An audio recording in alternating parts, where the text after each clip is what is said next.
Finance minister Nirmala Sitharaman ने सोमवार यानी 1 दिसंबर को लोकसभा में तंबाकू और तंबाकू प्रोडक्ट्स पर एक्साइज ड्यूटी लगाने और पान मसाला बनाने पर एक नया सेस लगाने के 2 बिल पेश किए हैं। ये बिल तंबाकू प्रोडक्ट पर लगने वाली जीएसटी कंपनसेशन सेस की जगह लगेगा, जो कि अभी सिगरेट, चबाने वाला तंबाकू, सिगार, हुक्का, जर्दा और गुटखा जैसे सभी तंबाकू प्रोडक्ट्स पर लगता है। बिल के ऑब्जेक्ट्स और कारणों के स्टेटमेंट के मुताबिक बिल का मकसद सरकार को तंबाकू और तंबाकू प्रोडक्ट्स पर सेंट्रल एक्साइज ड्यूटी की दर बढ़ाने के लिए फिक्सल स्पेस देना है, ताकि जीएसटी कंपनसेशन सेस खत्म होने के बाद टैक्स इन्फ्लेशन को बचाया जा सके। तो आइए जानते हैं इस रिपोर्ट में इस बिल के पास होने के बाद ये टैक्स कैसे काम करेगा और क्या अब सिगरेट पीने और गुटखा खाने वालों को ज्यादा पैसा देना होगा। नमस्कार, मेरा नाम है निहारिका और आप देख रहे हैं जनसत्ता। सेंट्रल एक्साइज बिल 2025 की जरूरत क्यों पड़ी?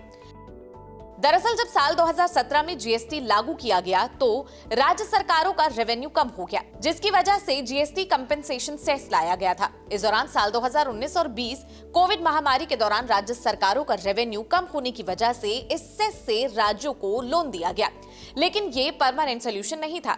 एक सीमित समय के लिए लगाया गया था, जो कि अब ये खत्म होने वाला है।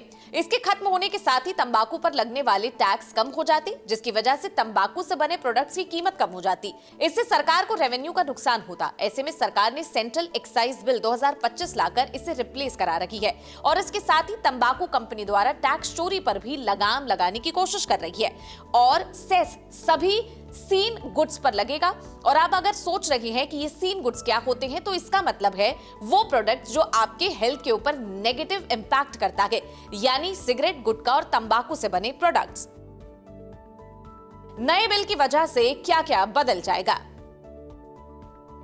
इस नए बिल के आने से अब सिगरेट की कीमतों में बढ़ोतरी हो सकती है। इस बिल के मुताबिक कंपनियों के उत्पादन के हिसाब से सेस लगाया जाएगा। तंबाकू वाले प्रोडक्ट्स पर 40% के जीएसटी रेट के साथ कंपनियों को अब बड़ी सिगरेट की 1000 स्टिक्स पर 4500 से 52 रुपए सेस देना होगा। छोटी सिगरेट की 1000 स्टिक्स पर 2700 सेस देना होगा। इस तरह गुटखा के पैकेट पर भी होगा। आखिर सरकार सेस क्यों लगा रही है? सरकार नए बिल के माध्यम से तंबाकू प्रोडक्ट पर सेस लगाएगी, ना कि एक्साइज ड्यूटी। इन दोनों टैक्सों में अंतर होता है। सेस उपकर एक प्रकार का अतिरिक्त कर होता है, जो पहले से लगाए गए टैक्स के ऊपर किसी विशेष उद्देश्य के लिए लागू किया जाता है। ये तब तक लागू रहता है जब तक सरकार अपने निर्धारित लक्ष्य को प्राप्त नहीं कर लेती। केंद्र सरकार इस कर से प्राप्त पूरी राशि अपने पास रख सकती है। इसे किसी अन्य राज्य या संस्था के साथ साझा करने की आवश्यकता नहीं होती। हालांकि सिगरेट पर लगे इस सेस से राज्य सरकारों को आपत्ति जरूर होगी, लेकिन केंद्र सरकार इससे मिलने वाले पैसे का इस्तेमाल हेल्थ सेक्टर में करेगी।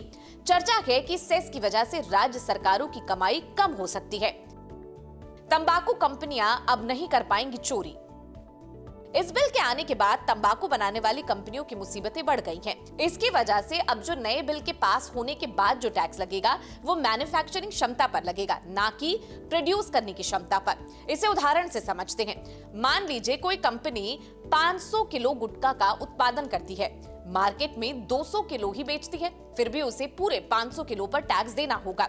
इससे पहले कंपनियां सिर्फ 200 किलो पर ही टैक्स देती थी और बाकी कचरा या खराब बताकर टैक्स बचा लेती थी, लेकिन अब ऐसा नहीं हो सकेगा। इस बिल को पेश करते समय वित्त मंत्री निर्मला सीतारमण ने क्या कुछ कहा, आपको सुनवाते हैं।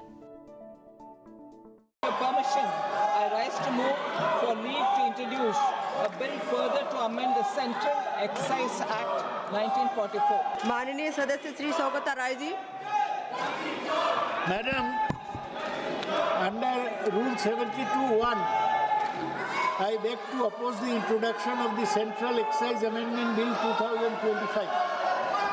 It is on tobacco and manufactured tobacco substitute products. Tobacco is harmful for the human body, and this bill does not mention such dangers on the packet of tobacco and manufactured tobacco substitute products. It only seeks to collect excise from tobacco, which is causing immense harm to human beings.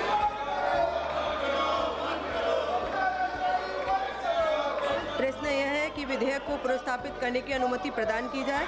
जो सदस्य इसके पक्ष में वो हाँ कहें, जो सदस्य इसके विरोध में वे ना कहें। मेरे विचार में निर्णय हाँ वालों के पक्ष में हुआ, हाँ वालों के पक्ष में हुआ। माननीय मंत्री जी विधेयक को पुनर्स्थापित करें। Madam, I introduce the bill. तो ये थी सरकार के नए बिल से जुड़ी हमारी खास रिपोर्ट। आपको कैसी लगी ये रिपोर्ट कमेंट सेक्शन में जरूर बताएं। बाकी की देश दुनिया की खबरों के लिए बने रहें जनसत्ता के साथ। नमस्कार।